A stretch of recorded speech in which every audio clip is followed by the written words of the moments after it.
السلام علیکم۔ حضرت امام موسیٰ کاظم علیہ السلام سلسلہ امامت کی 7ویں مقدس کڑی ہے۔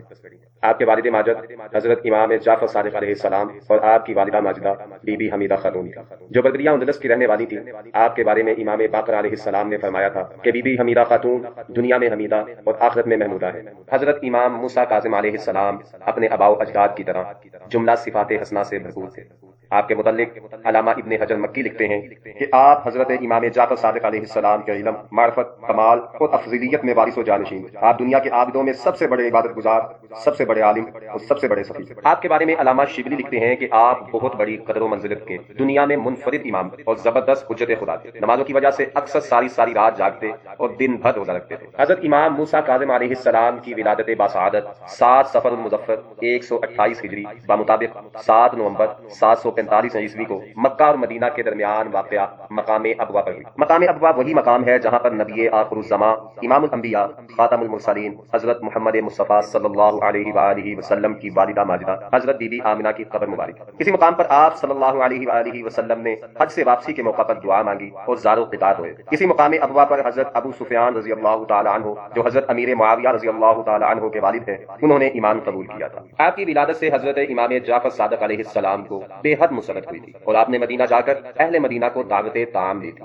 آپ کا اسم گرامی موسیٰ آپ کے والد ماجد حضرت امام جعفر صادق علیہ السلام نے رکھا۔ اس کی وجہ یہ تھی کہ آپ کی ولادت سے کچھ عرصہ قبل حضرت امام جعفر صادق علیہ السلام کو نبی اکرم محمد صلی اللہ علیہ وآلہ وسلم کی زیارت ہوئی۔ آپ نے ارشاد فرمایا کہ اے جعفر، ان قریب خداوند کریم تمہیں ایک بیٹا عنایت فرمائے گا جس کی شکل اللہ کے مقرب نبی کلیم اللہ سے مشابہ ہوگی۔ تم اس کا نام انہی کے نام پر رکھنا، یعنی کہ موسیٰ۔ موسیٰ ایک قبطی لفظ ہے جو منہ اور سی سے مرکب ہے۔ منہ کے معنی پانی اور سی کے معنی درخت کے ہیں۔ اس نام سے سب سے پہلے حضرت کلیم اللہ موسوم کیے گئے تھے اور اس کی وجہ یہ تھی کہ خوف فرعون سے مادر موسیٰ نے آپ کو اس صندوق میں رکھ کر دریا میں بہایا تھا جو حبیب نجار کا بنایا ہوا تھا، اور بعد میں کچھ لوگوں نے تابوت سکینہ بھی اس کو قرار دیا۔ وہ صندوق بہ کر فرعون اور جناب آسیہ سلام اللہ علیہا تک پانی کے ذریعے سے ان درختوں سے ٹکراتا ہوا جو خاص باغ میں تھے جا پہنچا تھا، لہذا پانی اور درخت کے سبب سے ان کا نام موسیٰ قرار پایا۔ حضرت امام موسیٰ کاظم علیہ السلام کی کنیت ابو الحسن، ابو ابراہیم، ابو علی، ابو عبداللہ تھی، اور آپ کے القاب کاظم، عبد صالح، نفس زکیہ، صابر، امین اور باب الحوائج وغیرہ تھے۔ شہرت عامہ کاظم کو ملی، اس کی وجہ یہ ہے کہ آپ بدسلوک کے ساتھ احسان کرتے اور ستانے والے کو معاف فرماتے اور غصے کو پی جاتے تھے۔ آپ بہت حلیم، متبار اور اپنے پر ظلم کرنے والے کو معاف کر دینے والے تھے۔ آپ کے متعلق علامہ ابن طلحہ شافعی لکھتے ہیں کہ کثرت عبادت کی وجہ سے عبد صالح اور خدا سے حاجت طلب کرنے کے ذریعہ ہونے کی وجہ سے آپ کو باب الحوائج کہا جاتا ہے۔ کوئی بھی حاجت ہو جب آپ کے واسطہ سے طلب کی جاتی تو وہ ضرور پوری ہوتی تھی۔ حضرت امام موسیٰ کاظم علیہ السلام کی عمر کے 20 برس اپنے والد بزرگوار حضرت امام جعفر صادق علیہ السلام کے زیر سایہ تربیت میں گزرے۔ ایک طرف خدا کے دیے ہوئے فطری کمال کے جوہر اور دوسری طرف اس باپ کی تربیت جس نے پیغمبر کے بتائے ہوئے مکارم و اخلاق کی یاد کو بھولی ہوئی دنیا میں ایسا تازہ کر دیا کہ انہیں ایک طرح سے اپنا بنا لیا۔ امام موسیٰ کاظم علیہ السلام نے بچپنا اور جوانی کا کافی حصہ اس مقدس آغوش میں گزارا، یہاں تک کہ تمام دنیا کے سامنے آپ کے ذاتی کمالات و فضائل روشن ہو گئے۔ آپ بچپن ہی میں علم و فہم میں اپنی مثال آپ تھے۔ جب حضرت امام موسیٰ کاظم علیہ السلام کی عمر صرف 3 سال کی تھی، ایک شخص جس کا نام صفوان جمال تھا حضرت امام جعفر صادق علیہ السلام کی خدمت میں حاضر ہوا اور کہنے لگا کہ مولا، آپ کے بعد امامت کے فرائض کون ادا کرے گا؟ آپ نے ارشاد فرمایا، اے صفوان، تم اسی جگہ بیٹھے رہو اور دیکھتے جاؤ جو ایسا بچہ میرے گھر سے نکلے جس کی ہر بات معرفت خداوندی سے پر ہو اور عام بچوں کی طرح لہو و لعب نہ کرتا ہو، سمجھ لینا کہ انعام امامت اسی کے لیے سزاوار ہے۔ اتنے میں امام موسیٰ کاظم علیہ السلام بکری کا ایک بچہ لیے ہوئے برآمد ہوئے اور باہر آ کر اس سے کہنے لگے، اپنے خدا کا سجدہ کر۔ یہ دیکھ کر امام جعفر صادق علیہ السلام نے انہیں اپنے سینے سے لگا لیا۔ صفوان کہتا ہے، یہ دیکھ کر میں نے امام موسیٰ کاظم علیہ السلام سے کہا، صاحبزادے، اس بچہ کو کہیے کہ مر جائے۔ آپ نے ارشاد فرمایا کہ وائے ہو تم پر، کیا موت و حیات میرے ہی اختیار میں ہے۔ ایک روز امام ابو حنیفہ رحمہ اللہ حضرت امام جعفر صادق علیہ السلام سے مسائل دینیہ دریافت کرنے کے لیے حسب دستور حاضر ہوئے۔ اتفاقاً آپ آرام فرما رہے تھے۔ امام ابو حنیفہ رحمہ اللہ اس انتظار میں بیٹھ گئے کہ آپ بیدار ہوں تو عزم دعا کروں۔ اتنے میں حضرت امام موسیٰ کاظم علیہ السلام جن کی عمر اس وقت صرف 5 سال کی تھی برآمد ہوئے۔ امام ابو حنیفہ رحمہ اللہ نے انہیں سلام کر کے کہا، اے صاحبزادے، یہ بتاؤ کہ انسان فعل مختار ہے یا ان کے فعل کا خدا فاعل ہے؟ یہ سن کر حضرت امام موسیٰ کاظم علیہ السلام زمین پر بزانوں بیٹھ گئے اور فرمانے لگے، سنو ابو حنیفہ، بندوں کے افعال 3 حالتوں سے خالی نہیں، یا ان کے افعال کا فاعل صرف خدا ہے یا صرف بندہ، یا دونوں کی شرکت سے افعال واقع ہوتے ہیں۔ اگر پہلی صورت ہے تو خدا کو بندہ پر عذاب کا حق نہیں، اگر تیسری صورت ہے تو بھی یہ انصاف کے خلاف ہے کہ بندہ کو سزا دے اور اپنے کو بچا لے، کیونکہ ارتکاب دونوں کی شرکت سے ہوا ہے۔ اب لامحالہ دوسری صورت ہوگی، وہ یہ کہ بندہ خود فاعل ہو اور ارتکاب کبیح پر خدا اسے سزا دے۔ 148 ہجری میں امام جعفر صادق علیہ السلام کی وفات ہوئی۔ اس وقت سے حضرت امام موسیٰ کاظم علیہ السلام بذات خود فرائض امامت کے ذمہ دار ہوئے۔ اس وقت سلطنت عباسیہ کے تخت پر منصور دوانقی بادشاہ تھا۔ یہ وہی ظالم بادشاہ تھا جس کے ہاتھوں لاتعداد سادات مظالم کا نشانہ بن چکے تھے، تلوار کے گھاٹ اتارے گئے، دیواروں میں چنوائے گئے یا قید رکھے گئے۔ خود امام جعفر صادق علیہ السلام کے خلاف طرح طرح کی سازشیں کی جا چکی تھی اور مختلف صورت سے تکلیفیں پہنچائی گئی، یہاں تک کہ منصور ہی کا بھیجا ہوا زہر تھا جس سے آپ دنیا سے رخصت ہوئے تھے۔ 158 ہجری کے آخر میں منصور دوانقی دنیا سے رخصت ہوا اور اس کا بیٹا مہدی تخت سلطنت پر بیٹھا۔ شروع میں تو اس نے بھی حضرت امام موسیٰ کاظم علیہ السلام کے عزت و احترام کے خلاف کوئی برتاؤ نہیں کیا، مگر چند سال بعد پھر وہی بنی فاطمہ کی مخالفت کا جذبہ ابھرا اور 164 ہجری میں جب وہ حج کے نام سے حجاز کی طرف گیا تو حضرت امام موسیٰ کاظم علیہ السلام کو اپنے ساتھ مکہ سے بغداد لے گیا اور قید کر دیا۔ 1 سال تک حضرت اس کی قید میں رہے، پھر اس کو اپنی غلطی کا احساس ہوا اور حضرت کو مدینہ کی طرف واپسی کا موقع دیا۔ خلیفہ مہدی عباسی نے اپنی زندگی میں کچھ اچھے کام بھی کیے ہیں۔ اس نے بہت سے ملحدوں کو خاک میں ملایا تھا۔ مانی جو فلسفی تھا اور مذوق متوفی 4 صدی عیسوی کے عقائد سے مغلوط گمراہ کن عقیدے کی نشو و نما کرتا تھا، اس کو اسی نے قتل کروایا۔ تواریخ میں ملتا ہے کہ مہدی کے بعد اس کا بیٹا ہادی عباسی 22 محرم الحرام 159 ہجری بمطابق 785 عیسوی میں تخت خلافت پر متمکن ہوا۔ ہادی بڑا خود سر خود رائے ضدی ظالم اور خون خوار بادشاہ تھا۔ ہادی کو آل محمد سے وہی بغض و عنا تھا جو اس کے آباء و اجداد کو تھا۔ اسی کی سلطنت میں اور اسی کی عہد حکومت میں مدینہ کے گورنر نے امام حسن علیہ السلام کی اولاد میں سے بعض افراد پر باداخوری کا جھوٹا الزام لگا کر پٹوایا اور ان کے گلے میں رسیاں بندھوا کر مدینہ کے کوچہ و بازار میں تشہیر کروایا اور کئی 100 بنی حسن کا قتل کروایا اور ان کی نمایاں فرد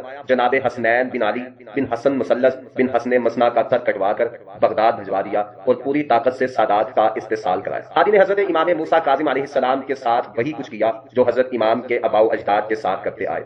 علامہ ابن حجر مکی لکھتے ہیں کہ خلیفہ ہادی بن مہدی نے حضرت امام موسیٰ کاظم علیہ السلام کو قید کر دیا۔ آپ قید کی صحبت برداشت کر ہی رہے تھے کہ ایک شب ہادی کے خواب میں مولا علی علیہ السلام نے آ کر اس کے سامنے ایک آیت پڑھی جس کا ترجمہ یہ ہے کہ کیا اس لیے تم کو حاکم بنایا گیا کہ تم فساد برپا کرو، قطع رحمی کرو۔ اس خواب سے وہ بیدار ہوا اور اس نے فوراً آپ کی رہائی کا حکم دے دیا۔ حضرت امام موسیٰ کاظم علیہ السلام اس مقدس سلسلہ کے ایک فرد تھے جس کو خالق نے نوع انسان کے لیے معیار و کمال قرار دیا تھا، اس لیے ان میں سے ہر ایک اپنے وقت میں بہترین اخلاق و اوصاف کا مرتب۔ بے شک یہ ایک حقیقت ہے کہ بعض افراد میں بعض صفات اتنی ممتاز نظر آتی ہیں کہ سب سے پہلے انہی پر نظر پڑتی ہے۔ چنانچہ 7ویں امام حضرت امام موسیٰ کاظم علیہ السلام میں تحمل و برداشت اور غصہ ضبط کرنے کی صفت اتنی نمایاں تھی کہ آپ کا لقب کاظم قرار پایا، جس کے معنی ہی غصہ کو پینے والا۔ آپ کو کبھی کسی نے ترش روئی اور سختی کے ساتھ بات کرتے نہیں دیکھا اور انتہائی ناگوار حالات میں بھی مسکراتے ہوئے نظر آتے تھے۔ مدینہ کے ایک حاکم سے آپ کو سخت تکلیفیں پہنچی، یہاں تک کہ وہ جناب امیر حضرت مولا علی علیہ السلام کی شان میں بھی نازیبا الفاظ استعمال کیا کرتا تھا، مگر حضرت نے اپنے اصحاب کو ہمیشہ اس کے جواب دینے سے روکا۔ آپ کو زمانہ بہت ناسازگار ملا تھا، نہ اس وقت وہ علمی دربار قائم رہ سکتا تھا جو حضرت امام جعفر صادق علیہ السلام کے زمانہ میں قائم رہ چکا تھا، نہ دوسرے ذرائع سے تبلیغ و اشاعت ممکن تھی، بس آپ کی خاموش سیرت ہی تھی جو دنیا کو آل محمد کی تعلیمات سے روشناس بنا سکتی تھی۔ آپ اپنے مجموعوں میں بھی اکثر بالکل خاموش رہتے تھے، یہاں تک کہ جب تک آپ سے کسی عمل کے متعلق کوئی سوال نہ کیا جائے آپ گفتگو میں ابتدا بھی نہ فرماتے تھے۔ اس کے باوجود آپ کی علمی جلالت کا سکہ دوست اور دشمن سب کے دل پر قائم تھا۔ آپ کی سخاوت اور فیاضی کا بھی شہرہ تھا اور فقراء مدینہ کی اکثر پوشیدہ طور پر خبر گیری فرمایا کرتے تھے۔ حضرت علامہ خطیب بغدادی لکھتے ہیں کہ آپ بے انتہا عبادت و ریاضت فرمایا کرتے تھے اور اطاعت خدا میں اس درجہ شدت برداشت کیا کرتے تھے جس کی کوئی حد نہ تھی۔ ایک دفعہ مسجد نبوی میں آپ کو دیکھا گیا کہ آپ سجدہ میں مناجات فرما رہے ہیں اور اس درجہ سجدہ کو طول دیا کہ صبح ہو گئی۔ حضرت امام موسیٰ کاظم علیہ السلام کی علمی پاور کا اندازہ اس بات سے لگا لیں کہ ہارون رشید نے 21 سالہ حکومت میں ان کو سکھ کا سانس تک نہیں لینے دیا۔ حضرت امام موسیٰ کاظم علیہ السلام سے بہت سی حدیثیں مروی ہیں۔ حضرت امام احمد بن حنبل فرماتے ہیں کہ آپ کا سلسلہ روایت اتنا اہم ہے کہ اگر مجنون پر پڑھ کر دم کر دیا جائے تو اس کا جنون جاتا رہے۔ 15 ربیع الاول 170 ہجری کو مہدی کا بیٹا ابو جعفر ہارون رشید عباسی خلیفہ وقت بنایا گیا۔ ہارون رشید نے 173 ہجری میں پہلے پہل حج کیا۔ علامہ ابن حجر مکی تحریر فرماتے ہیں کہ جب ہارون رشید حج کو آیا تو لوگوں نے حضرت امام موسیٰ کاظم علیہ السلام کے بارے میں چغلی کھائی کہ ان کے پاس ہر طرف سے مال چلا آتا ہے۔ اتفاق سے ایک روز ہارون رشید خانہ خانہ کعبہ کے نزدیک حضرت امام موسیٰ کاظم علیہ السلام سے ملاقاتی ہوا اور کہنے لگا تم ہی ہو جن سے لوگ چھپ چھپ کر بیعت کرتے ہیں؟ امام موسیٰ کاظم علیہ السلام نے فرمایا ہم دلوں کے امام ہیں اور آپ جسموں۔ پھر ہارون رشید نے امام موسیٰ کاظم علیہ السلام سے پوچھا کہ تم کس دلیل سے کہتے ہو کہ ہم رسول اللہ کی ذریت ہیں، حالانکہ تم علی کی اولاد ہو اور ہر شخص اپنے دادا سے منتسب ہوتا ہے نہ کہ نانا سے منتسب۔ حضرت امام موسیٰ کاظم علیہ السلام نے فرمایا عیسیٰ بے باپ کے پیدا ہوئے، تو جس طرح محض اپنی والدہ کی نسبت سے ذریت انبیاء میں ملحق ہوئے، اسی طرح ہم بھی اپنی مادر گرامی جناب فاطمہ الزہرا سلام اللہ کی نسبت سے جناب رسول خدا کی ذریت میں ٹھہرے۔ ہارون رشید حج کرنے کے بعد مدینہ منورہ آیا اور زیارت کرنے کے لیے روضہ مقدسہ پر حاضر۔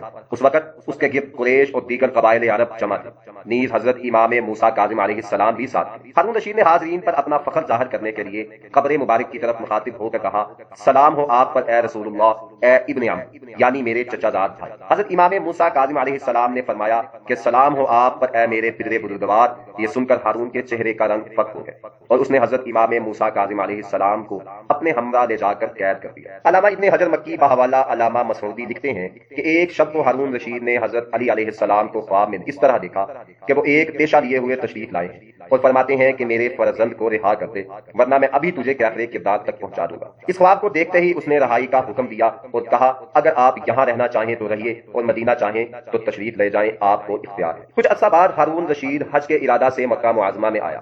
اتفاق سے اسی سال حضرت امام موسیٰ کاظم علیہ السلام بھی حج کو تشریف لائے ہوئے تھے۔ ہارون نے اپنی آنکھ سے اس عظمت و مرجیت کا مشاہدہ کیا جو مسلمانوں میں امام موسیٰ کاظم علیہ السلام کے متعلق پائی جاتی تھی۔ اس سے اس کی حسد کی آگ بھڑک اٹھی۔ اس کے بعد اس میں محمد بن اسماعیل کی مخالفت نے اور اضافہ کر دیا۔ ہارون رشید نے امام موسیٰ کاظم علیہ السلام کی مخالفت کی صورتوں پر غور کرتے ہوئے یحییٰ بن مکی سے مشورہ لیا کہ میں چاہتا ہوں کہ اولاد ابو طالب میں سے کسی کو بلا کر اس سے موسیٰ بن جعفر کے پورے حالات دریافت کریں۔ یحییٰ جو خود بھی عداوت بنی فاطمہ میں ہارون سے کم نہ تھا، اس نے محمد بن اسماعیل کا پتہ دیا کہ آپ ان کو بلا کر دریافت کریں تو صحیح حالات معلوم ہو سکیں گے۔ چنانچہ اسی وقت محمد بن اسماعیل کے نام خط لکھا گیا۔ محمد بن اسماعیل حضرت جعفر صادق علیہ السلام کے بیٹے اسماعیل کے بیٹے ہیں۔ شہنشاہ وقت کا خط جو ہی محمد بن اسماعیل کو پہنچا تو اس نے اپنی دنیاوی کامیابی کا بہترین ذریعہ سمجھ کر فوراً بغداد جانے کا ارادہ کر لیا، مگر ان دنوں ہاتھ بالکل خالی تھا، اتنا روپیہ پاس موجود نہ تھا کہ سامان سفر کرتے۔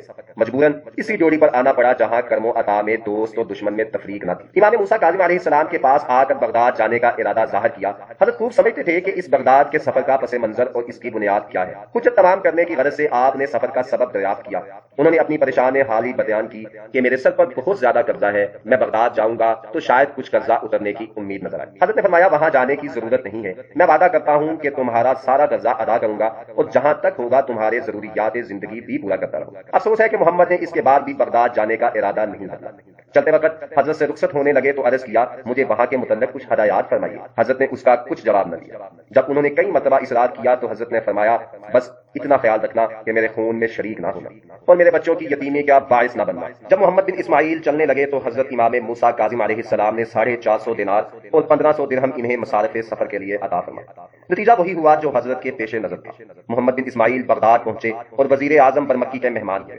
اس کے بعد یحییٰ کے ساتھ ہارون کے دربار میں پہنچے۔ مصلحت وقت کی بنا پر بہت تعظیم و تکریم کی گئی۔ اثناء گفتگو میں ہارون نے مدینہ کے حالات دریافت کیے۔ محمد نے انتہائی غلط بیانیوں کے ساتھ وہاں کے حالات کا تذکرہ کرنا شروع کیا اور کہا میں نے آج تک نہیں دیکھا اور نہ سنا کہ ایک ملک میں 2 بادشاہ ہوں۔ اس پر ہارون رشید نے کہا اس کا کیا مطلب ہے؟ محمد نے کہا بالکل اسی طرح جیسے آپ بغداد میں سلطنت کر رہے ہیں، موسیٰ کاظم علیہ السلام مدینہ میں اپنی سلطنت قائم کی ہوئے ہیں۔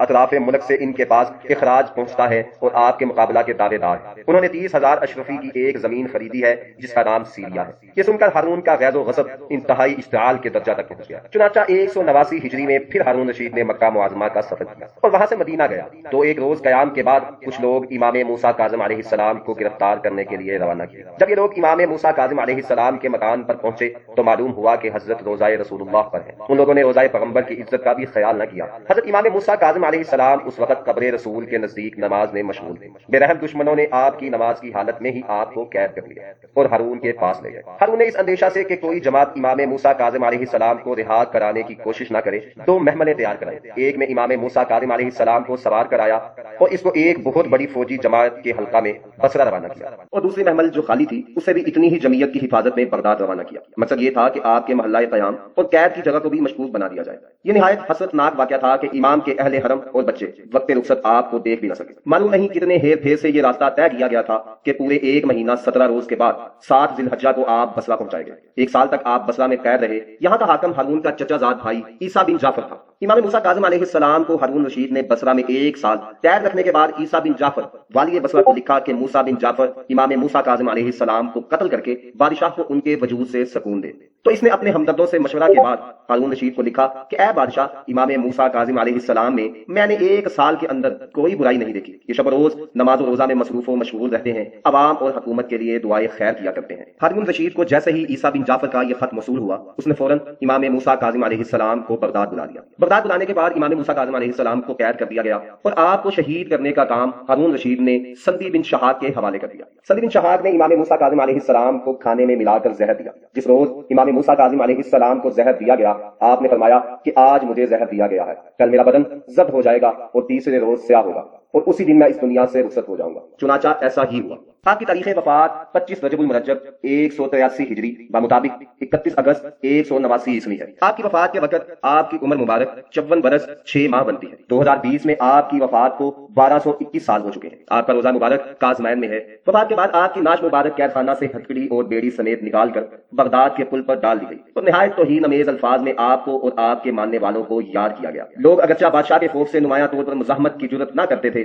تاہم ایک گروہ نے جس کے سردار سلمان بن جعفر ابن ابی جعفر تھے، ہمت کی اور ناش مبارک دشمنوں سے چھین کر غسل و کفن کا بندوبست کیا۔ 2500 کا قیمتی ایسا کفن دیا جس پر پورا قرآن مجید لکھا ہوا تھا۔ نہایت تذب و احتشام سے جنازہ لے کر چلے۔ یہ انتہائی غم و عالم کے ساتھ جنازے کو لے کر مقبرہ قریش میں پہنچے۔ حضرت امام رضا علیہ السلام نماز و دفن کے لیے مدینہ سے باعجاز پہنچے۔ آپ نے نماز جنازہ پڑھائی اور اپنے والد ماجد کو سپرد خاک فرمایا۔ آپ کی وفات کے وقت آپ کے وارثین میں 37 اولادیں تھیں، جن میں سے 19 لڑکے اور 18 لڑکیاں تھیں۔